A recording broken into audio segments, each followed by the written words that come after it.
On this today's episode of Vice Versa, we're going to be talking about Elon possibly merging Tesla and SpaceX, Toyota releasing this crazy small little EV, Akon building a real-life Wakanda, and also LG and Tesla making some big moves in the battery industry in Indonesia.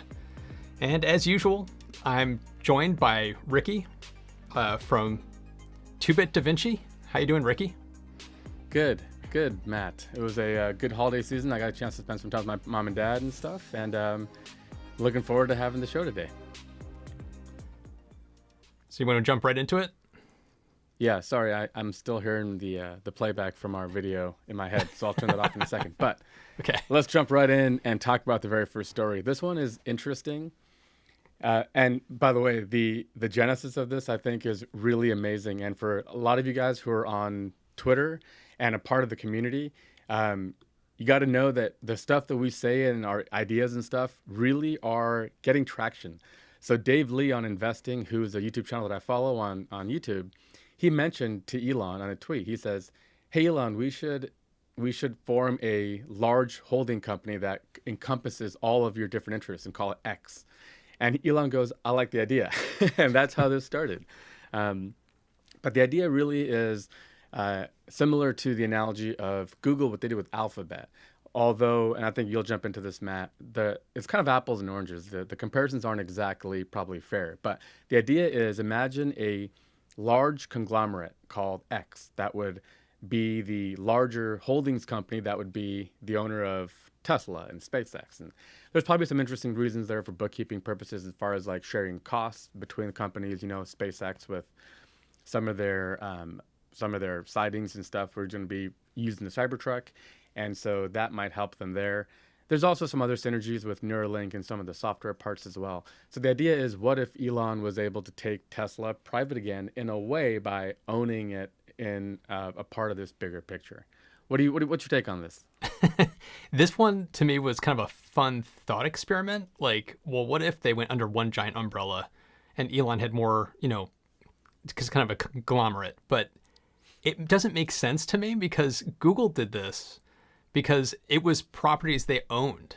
They already had them all. It was all Google, and they were breaking it apart into separate businesses. And this is doing the exact opposite. It's taking disparate private companies and pulling them under one public company, which doesn't make a whole lot of sense. It's like, it feels like it could potentially bring the Tesla stock value down because you have things like the Boring Company pulling it down. And there's so many questions that this would raise.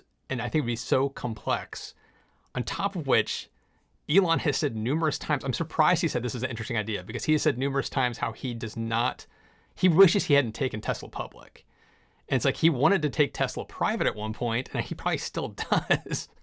So why would he want to bring all of his private companies public by merging them like this? It doesn't make sense unless he actually took Tesla private and then he created this private company X that was holding all these private companies underneath it. And it's like, but at that point, why even do that in the first place? So to me, it just didn't make sense because it didn't feel like what Google was doing with Alphabet. It's something completely separate. But it was still a fun thought experiment to look at it. I think I got the answer for you. Okay. I think it all has to do with this. I got my that. Tesla tequila, by the way, the other day. I'll just leave it out here for a second. It's really an amazingly gorgeous bottle. It's so pretty. But they have all these plans of doing a million different things. It does kind of remind me a little bit of Google.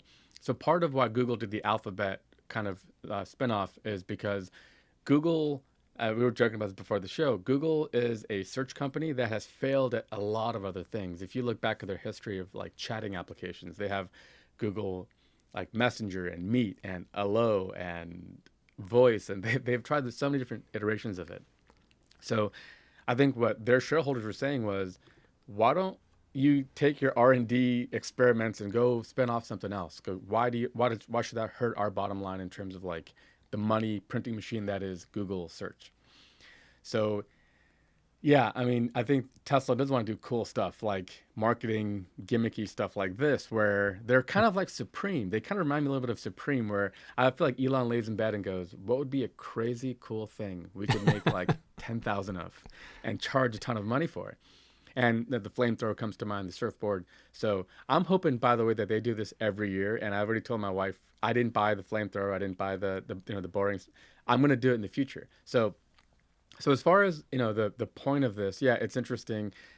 No one person's going to buy Tesla, not anymore. At $60 billion in valuation, it's not going to happen. You can say Elon is the richest man in the world today, but his wealth is in line with Tesla's growth. Mm-hmm. So he's worth 140 billion today based on Tesla's 600 billion. Right. So if he were to do it, he'd have to combine forces with other people. And by the way, in the article, they mention a SPAC. Imagine an Elon Musk and friends, maybe like Larry Ellison was mentioned, he's on the board. Imagine if they formed a special purpose acquisition company and they were, with all the hype, and I mean, imagine if Elon was in charge of a company that would be buying out companies or running something. You can imagine that price would get run up pretty fast. And if eventually they could afford a $600 billion company, which was Tesla. Tesla has grown. That's actually the problem now of taking it private. Tesla is just too big now to take back. So how he accomplishes that, because you're right about the fact that he doesn't like the fact that they're public. He doesn't like this quarterly earnings kind of BS. I think he would rather get to work long term. So interesting. I think I'm with you probably. I don't know that it makes a lot of sense, but maybe someone has a reason for why, something we're missing maybe. I don't know. I don't know about that, but it's still fun. It's still fun to think about. It's just a what if. So next up we have, Toyota announcing the C Plus Pod. And I like the title of this, calling it a cutesy Sign new me EV. up. Yeah, we talked about this like in one of our last episodes where we talked about these cool new EV concepts that are like super purpose built and they're super tiny and they're meant for a very specific purpose. This thing, you should put this article into our share sheet. And when I saw this, I was like, this is awesome. I want one of these. This thing is just so freaking cool. It has almost 100 miles of range according to the specs. It only weighs 1,500 pounds. It's 98 inches long, 51 inches wide, and 61 inches tall. It is a tiny, tiny car. It's very utilitarian. Like the inside of the car, the seats do not look comfortable. It looks like it's meant to go from point A to point B, nothing more. It's no frills. But for something that's got a range of 100 miles, this small, it's meant to go around town to get you to your job and back. It's meant for really short trips. And when I would be all over this. That's the first thing that came to mind was my wife and I both basically work from home now. It's like I work from home all the time. She's working from home more and more. So it's like we technically don't need two full huge cars. So it's like we could have our Model 3 as our traveling car. And then you could have something like this that would just be perfect for just like going to the store and back and doing little errands around town. It's like this would be like the perfect car for that. Downside to me is it's still expensive. It's like $1,500 or $1,600, I think it was. And there's a question for me, Toyota being so late to the party on EVs, on battery electric, because they've been holding on to fuel cell for so long. It's like, are they going to actually make this at any kind of scale that will be meaningful? Are they going to actually deliver on the promise of what this is? So for me, Toyota still has to prove themselves, but the idea of it is so cool. I'm glad we didn't talk about these articles. Well, we did talk about some of them, but not this one. Yeah. But my take is actually a little bit different. Oh, really? To me, this feels like a research experiment, kind of like let's test the market. Let's see where people are at with EVs. And I just feel like people are way further along at this point. You're right. I mean, it is a cool concept, kind of like a Smart 42 or, like some of those like micro cars. There's a Scion, is it IQ maybe I think it's called, which is a gas version, but it's like dinky and really tiny. This might even be based on that. Yeah. But to my mind, so one thing you mentioned the specs, but I don't know if you saw the speed, the maximum speed is about 40 miles an hour. So you can't even get on the freeway with it, which is good, which could work around town, right? Yeah. But I mean, what would you gain? Better efficiency? I mean, your Model 3 is already crazy economic to recharge, and it's so efficient. So if you're getting 4.5 miles per kilowatt hour, and this thing could do maybe 6? I don't know. I'm not sure exactly what that would work out to, but this is basically the same exact kind of car as I think it was the Peugeot that we talked about last time, it's basically the same size. It's a 2-seater. Kids can drive it. It maxes out its speed at, I think it was like 35 or 40 miles an hour. It's basically the same exact thing. And part of what gets me Right. excited about these is for congested European cities or even very dense cities here. Like my brother lives in New York City, and it's like he's never going to own a car. But imagine And he's having never going over 30 miles an hour. no, exactly. So imagine like he rents was it not smart cars. What's the car rental service that you just pay a monthly fee and then you can just grab? Yeah, I know you're talking about Yeah. Car2Go. There's another one Yeah, too. it's something like that. It's like imagine that service having fleets of these around New York City. It's like that's what gets me so excited about this size and model. I don't think this kind of car is going to be like sold out in the middle of Nebraska. It's like this is not what it's for, but I'm just excited to see Toyota finally looking like they're starting to do something interesting and deliver something but that's unique. Yeah, I think their choice is a little odd though. I think a couple of years ago maybe this would have been a good entry point. But if you think about like how like Fair. Tesla is really going like Model 3. That's a car or a Model Y, especially in the US. These are cars that everybody could buy and live with today without any problem. This really isn't still. So to my mind, they're like, I will not risk anyone not buying a gas Corolla. So this car, it doesn't really compete with that. If you were going to go buy like a Corolla or a Camry, this isn't going to cannibalize that. So to my mind, I still feel them with that anchor around their neck that they're living in fear of cannibalizing their really well-selling crossovers and sedans and stuff.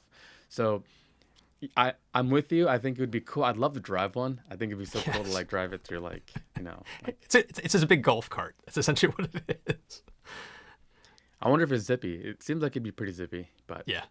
37 miles an hour, how fast can you really get to? So this again is kind of this crazy story we've been covering almost every week with Toyota.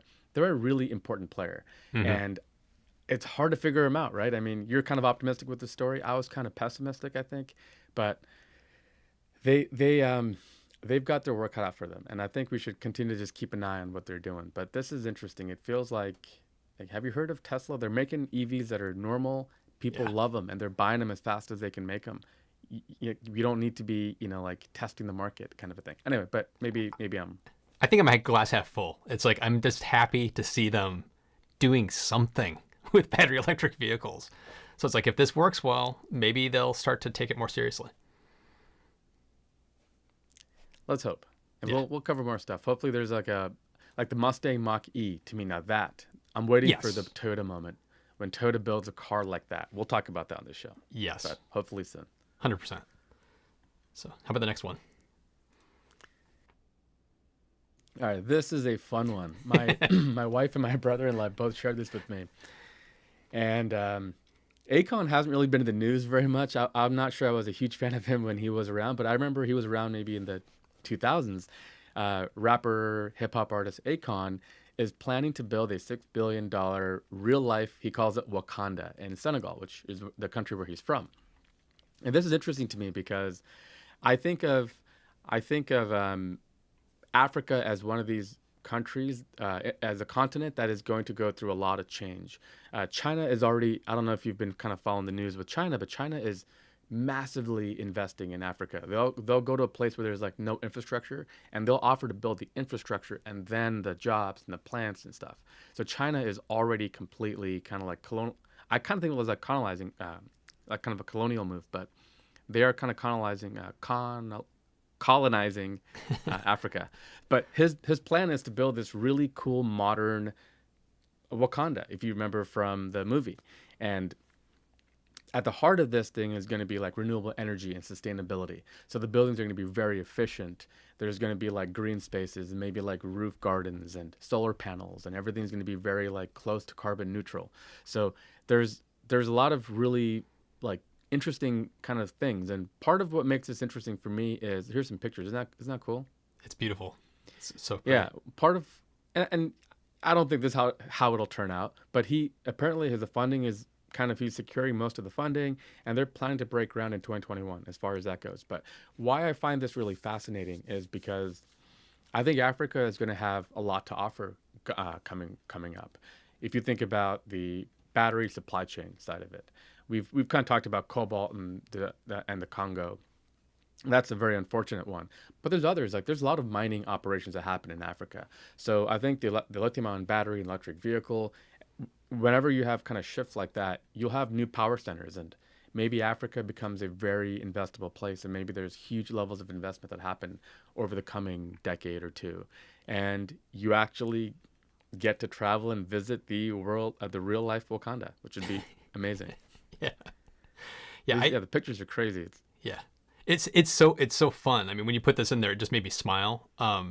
It's over the past, I don't know, decade or so, it's like I keep seeing stories popping up about how there's a lot of investment going into, like you brought up China's investment in Africa, but there's a lot of African countries. I think it was, I wrote down a couple of notes here.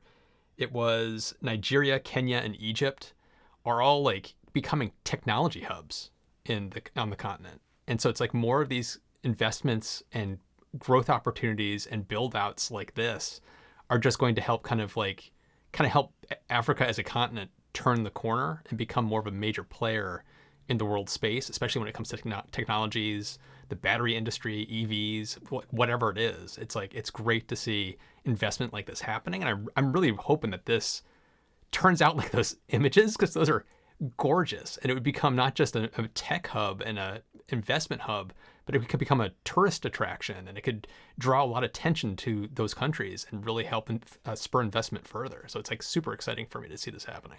I hope he succeeds. I really do. Me too. Yeah, and if I was actually trying to figure out if there's a way you could even a little bit of money or like invest something into the idea, but it is very, very cool. One of my favorite CEOs is the CEO of Salesforce, Mark Benioff. And in his recent book, he talks about how he views business as like the greatest platform for change and like lifting people out of poverty.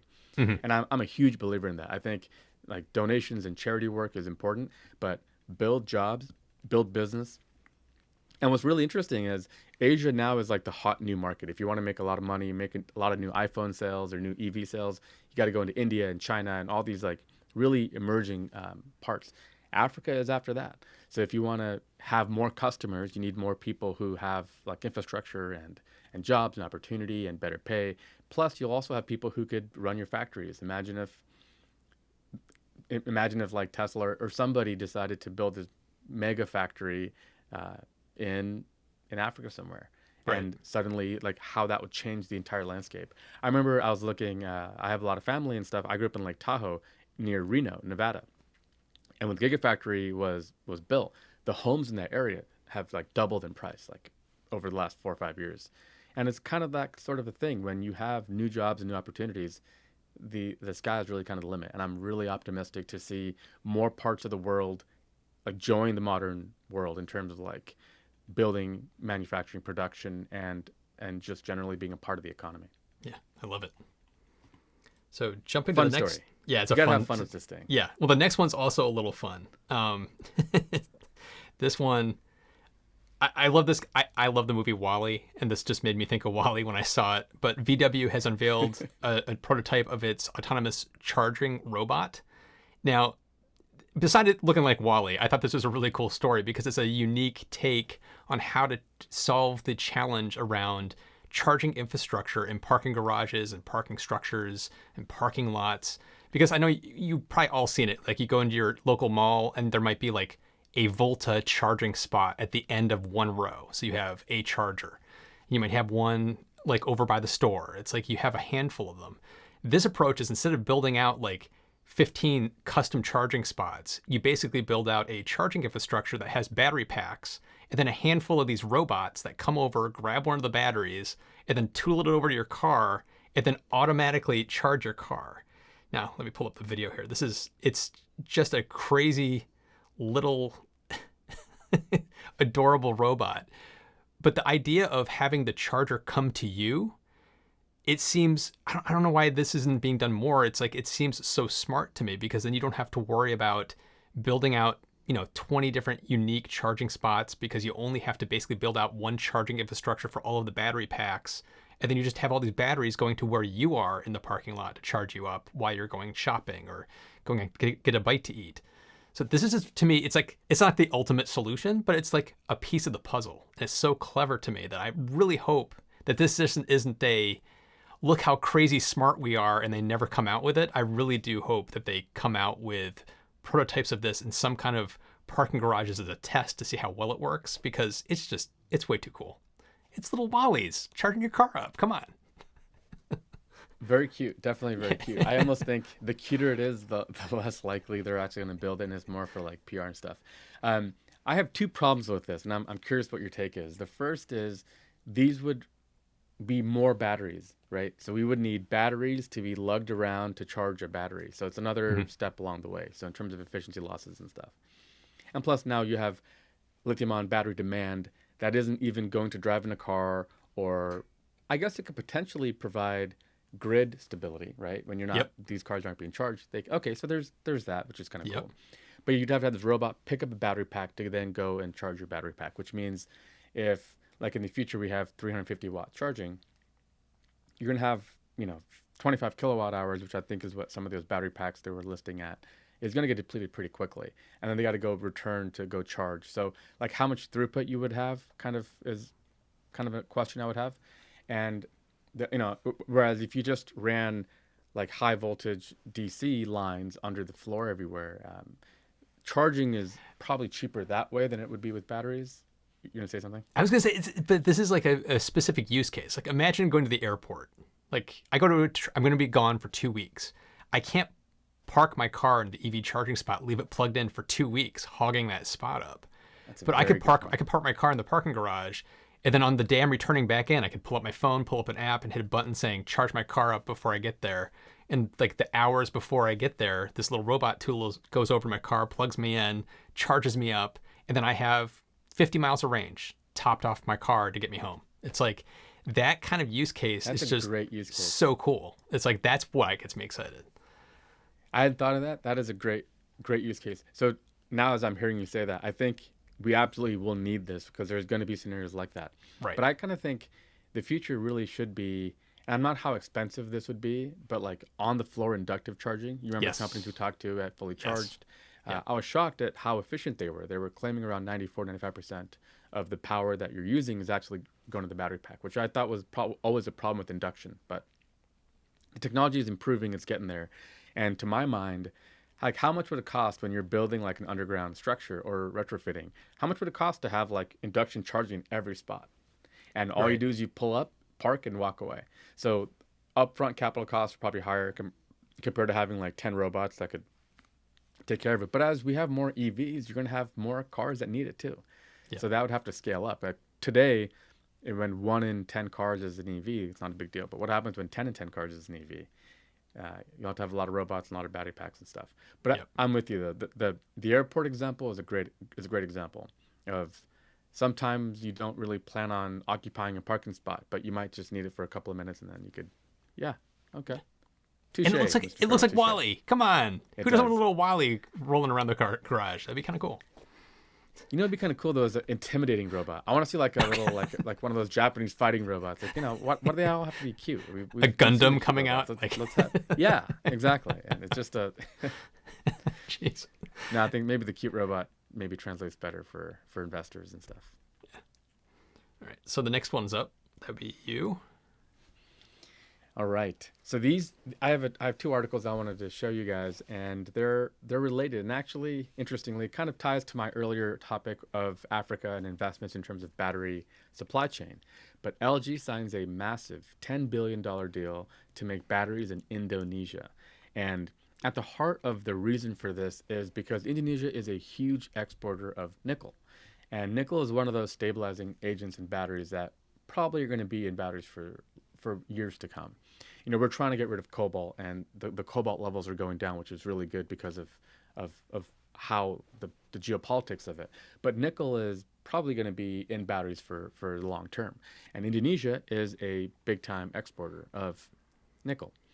So for that reason, it would make sense. And LG, by the way, speaking of like how you manage like the corporate structure, LG actually spun off LG Chem into its own little company, and the holding company is LG, but their battery division is actually kind of its own thing, which I think is LG Energy Solution, which I think is a good move because I think it's going to prove to be one of the more valuable parts of their business. But a $10 billion plant in Indonesia, again, it means jobs, it means huge levels of infrastructure and new opportunity in Indonesia. And this is interesting because Tesla is also thinking about a deal for a battery factory in Indonesia. So what's interesting here is, are they related? Is it kind of like the Panasonic Gigafactory partnership? Might there be some sort of an overlap between Tesla's interest and LG's? I'm not sure. We know that Tesla is now working with LG Chem on future batteries and stuff in other products in China and other places. So I wouldn't be surprised if their partnership increases. And even if it doesn't, it just shows you how the world is going to shift, as we need nickel, we need lithium. So to the point of lithium, lithium comes largely from like Australia, Canada, the lithium triangle in South America. And so as we think about going from building a couple 100,000 EVs a year to 100 million a year, like large scale production, battery supply chain is probably going to be one of the most important aspects of it all. Yeah, absolutely. Like you can't overstate. This is basically the new oil boom or oil rush. This is the new oil, is minerals that are used in the battery supply chain. So you're going to see more and more companies and countries doubling down in this arena to try to get a lock on different mines around the world. And it's really an interesting way that Indonesia sees the writing on the wall. They're being very smart about this. They see it, and they know how desirable nickel is going to be for the future. And this could be the way to turn their country in a new direction and to do an incredible new build out and make themselves a powerhouse around the world. And it's like they're taking advantage of the situation and leveraging it, which is, from a business perspective and a country's perspective, is really smart for what they're doing to get companies like LG and Tesla to help them ramp up their not just the mining, because they don't want to just be the mining facility where that product is then shipped off somewhere else. They want to become the place where you actually build the batteries, because that's where the jobs and the longevity comes from. So it's like they're being very smart about how they're applying this. But it's also really interesting to see that I'm curious too if Tesla is involved with the LG deal, because the two of them are already kind of somewhat simpatico, and it feels like they could have tag teamed on this to get this deal done. And these two articles might be very much related. And I'm curious to see how this shakes out in the next few months as more details come out, because it's like, is this basically the same deal, or is this something completely separate where the two companies are basically negotiating similar deals with the country independently, or is it a joint effort? When we know more, we'll cover it. One thing I forgot to mention, by the way, is that the Indonesian government started to say, we're not going to export nickel. Mm-hmm. So if you want our nickel, come and build an end product here. So this is, I've always kind of downplayed the importance of government in terms of like the economics of EVs and stuff, but that actually is a pretty bold move. And depending on your political views, you might view these kinds of moves differently, like free trade. Do you have free trade or not? So there's questions with that. But the point is, what they have done is force the hand. Because to your point, would LG Chem, would they rather have just bought raw nickel and had it shipped to where they already built batteries? Probably. It would probably be cheaper. But to them, they know how scarce it is, and they know the competition. Like Panasonic is looking for reserves of nickel and manganese and all the other parts of the battery. And so is Tesla, and so everybody else. And so they're thinking, let's get in early, build a big factory, bring in jobs. It's kind of like we talked about, like China and India require companies to come in and build batteries or build products in their countries if you're going to sell them in our country. So these are the kinds of interesting moves, right? And what's really crazy is, imagine 100 years ago, there's a huge amount of oil in the Middle East or in Venezuela, these different countries, Russia, and they became the powerful parts of the world these last 100 years, right? Nobody cared if you had a bunch of nickel. That wasn't a thing. But now look how the tides are turning. Like, look at where ExxonMobil is trading. And if you're in the nickel business, even if you trade futures of mineral rights and stuff, like, interesting, right? How the shift of power is happening, like, in front of our eyes.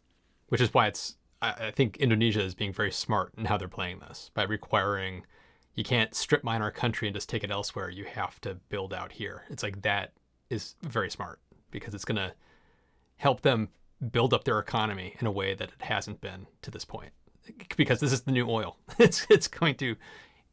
They're using the leverage they have in a very interesting way. There are politics, depending on where you fall on the spectrum, that this may not be the best thing that you're looking at, but they're playing it smart. This is essentially what they're doing. Yeah. To your point, if you strip a country of their minerals or materials and you export it, you have wealth, like you've made products, but you don't have new customers to sell those products to. When you build factories in a new country and you build wealth in a country, you have new customers. So like economically, these are important things to consider, especially as, like Apple is desperately looking for new people to sell iPhones to. Everybody who wants an iPhone has one. There'll come a day when that same thing is true for cars and EVs and stuff. So we need the world, when the whole world is more connected and has better wealth, we all benefit from that. And that's what I've always been a firm believer in. So I love stuff like this. I'm glad to hear that they're going to have that investment. Yep. Kind of to wrap things up. So thanks again for listening and watching. If you're listening to the podcast or watching us live or after the fact, we broadcast live every Thursday, 5 p.m. Pacific, 8 p.m. Eastern. So tune in if you want to be part of the Q&A after the show's over. And make sure you subscribe. And for the podcast, go to viceversa.show to subscribe. And be sure to give us a rating and review no matter where you get it from, whether it's Apple Podcasts or Google. Drop a review for us because it really does help. So once again, thanks to everybody for watching. And we'll see you in the next one. Happy New Year. Happy New Year. 2020 is almost over. Thank you guys for tuning in. We appreciate you. Yeah. Bye.